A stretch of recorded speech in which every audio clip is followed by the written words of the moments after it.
Maître Pierre Ourcade est avec nous en plateau. Bonjour. Bonjour. Merci d'être là. Vous êtes avocat au barreau de Californie, New York et Paris.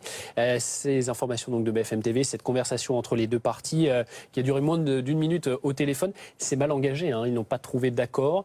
C'est mal parti pour la suite.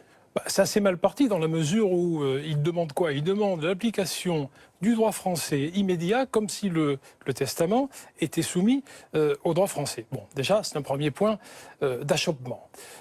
Deuxième point, les contacts entre les parties lors de la dernière audience ont été difficiles. On a accusé Laetitia Hallyday d'être une manipulatrice, de vouloir redorer son image et de salir celle de son mari.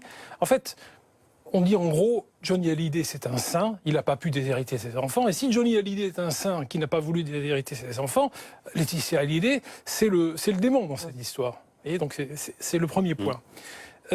Le deuxième point, je crois qu'il faut parler chiffres et faire une hypothèse d'école. Admettons que la succession de Johnny Hallyday vale 40 millions d'euros. Alors, si on parle de droit californien et si on applique le testament californien, sur 40 millions d'euros, Laetitia Hallyday, elle a droit à quoi? Elle a droit à 40 millions d'euros, c'est-à-dire l'intégralité. Pour elle, Jane et Joy. Si, en revanche, le testament californien n'est pas validé et que c'est le droit français qui s'applique, elle a droit qu'à un quart, 10 millions d'euros. Donc on peut comprendre 10 millions d'euros et donc les 3 quarts pour les 4 enfants, donc Jane et Joy. Mais Jane et Joy uniquement quand elles seront majeures. Donc on comprend aisément qu'au niveau économique, Laetitia, pour maintenir son niveau de vie, pourvoir à l'éducation de ses enfants, a tout intérêt à ce que le droit californien s'applique. Un autre point très important, c'est la résidence habituelle, c'est-à-dire comment on va déterminer quelle législation, le droit californien ou le droit français s'applique. Alors il y a un règlement européen de 2015 qui dit que la loi qui régit la succession, c'est le dernier domicile habituel du défunt.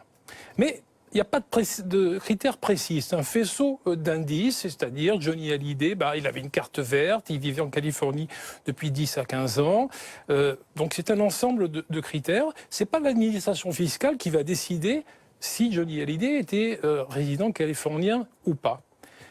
Autre point important, la décision de la Cour de cassation du 27 décembre 2017, c'est quand même la Cour suprême en France, qui a indiqué clairement qu'il y avait une liberté successorale et que dans le cas donc, de Maurice Jarre, puisque c'est le cas dont elle s'est occupée à ce moment-là, eh bien la législation californienne devait s'appliquer parce qu'elle ne contrevenait pas avec l'ordre public international français. Merci beaucoup, Maître Pierre Ourcade, pour ces précisions. Audience, donc, jeudi, au tribunal de Nanterre pour un petit peu déterminer le calendrier de cette procédure qui risque de durer encore longtemps.